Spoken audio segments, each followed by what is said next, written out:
अमीर ज़मा है, अरशद गम है किस बात का तू अमीर ज़मा है, तेरे सर पर हमेशा माँ बाप की दुआओं का ताज है। Respect the teachers, my dear brothers and the dignified guests.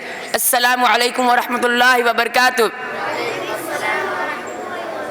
I, Abdul Majid of class 5th, will remind you the parents' role in our lives.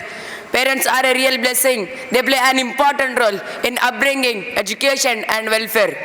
Obedience to Allah and kindness to parents are directly linked in the Quran.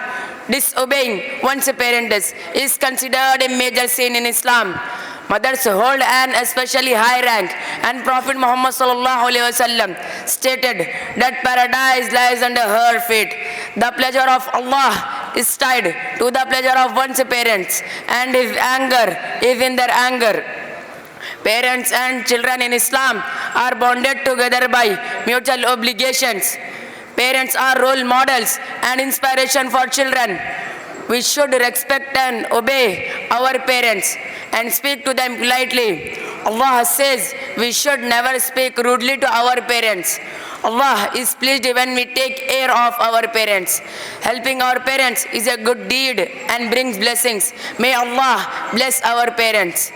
ये कामयाबियाँ इज़्ज़त ये नाम तुमसे है, ये कामयाबियाँ इज़्ज़त ये नाम तुमसे है, खुदा ने जो भी दिया मकाम तुमसे है। Thank you.